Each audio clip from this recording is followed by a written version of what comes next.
Hey, life group leaders, I want to start by saying thank you for all that you do and for saying yes to this calling. Your role as a shepherd and leader is so significant to the life of Christian Assembly in helping people live out their faith in their everyday lives. In this training, my goal is to help equip your life groups to live out our kingdom value, which is our outward missional value.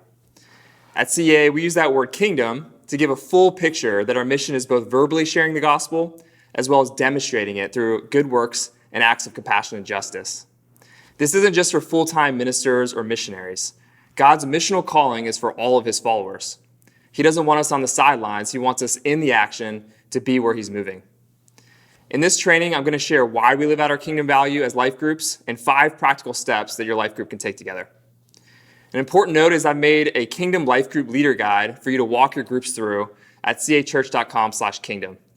You can find resources, discussion questions, tools, and service opportunities for your groups in this leader guide, which will be updated regularly. I encourage you to check that out and then set aside some time in your life group meeting where you can walk your group through it. So, why should we live out our kingdom value on mission together? It's because God is a missional God, and we see this theme all throughout the Bible, where God is pursuing the nations through his people. We ultimately see this in the life of Jesus as he leaves the comforts of heaven on a rescue mission to save us. And as his disciples, we're called to follow him on mission, and we'll know God more because of it. You know, some of the closest moments I've had with God has been while doing ministry with other believers. There's something about linking arms together on behalf of others that bonds us together in the trenches. And I've also grown the most when I've had to exercise my faith by stepping out of my comfort zone to serve someone or to share my faith in Jesus. I'm so thankful God just doesn't send us out there as lone rangers in the world to do it by ourselves, but he calls us to do this in community. And I can't think of a better group to do that with than your life group. So I want to share 5 steps to living out our kingdom value as a life group. Number 1, start with kingdom prayer. Tim Keller, in his book on prayer, talks about 2 types of prayer. There's communion prayer, which is prayers of worship, abiding in God, being content with him in all circumstances. And then there's kingdom prayer, which is our outward prayers and intercession. Both are really important to your life group, but kingdom prayer is vital to helping your group think outside of itself. Kingdom prayer is this belief that God can transform and change things. He's powerful and can change the hardest of hearts. He can bring healing, provision, justice, and his kingdom to come on earth as it is in heaven.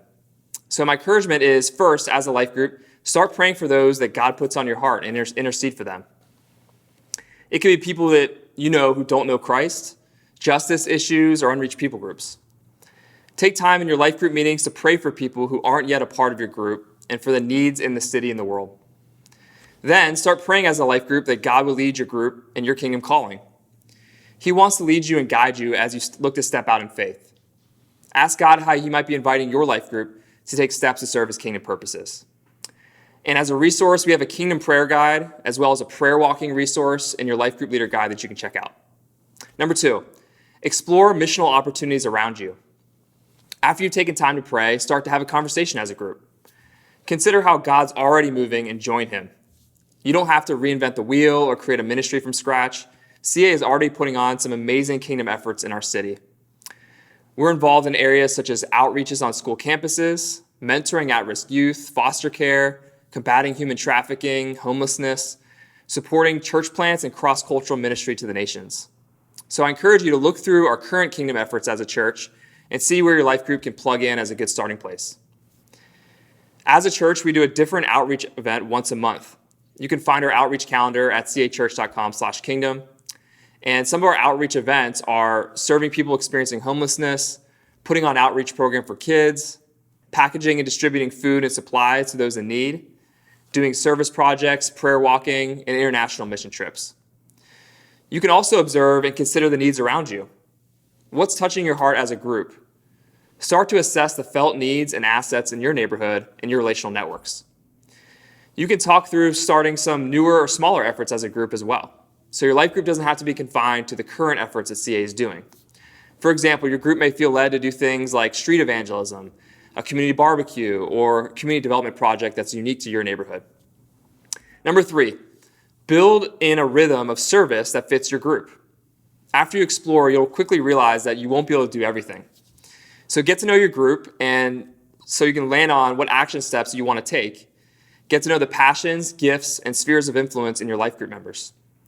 Then land on an action step that's a good fit for your group and start somewhere. Consider making service a regular rhythm of your life group.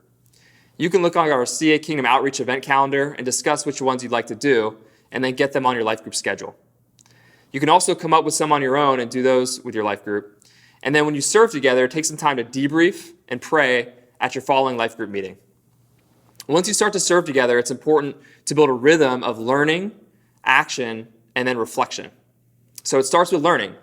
When you go to serve in a new ministry context, it's important to know that we come in with a humble posture as a learner.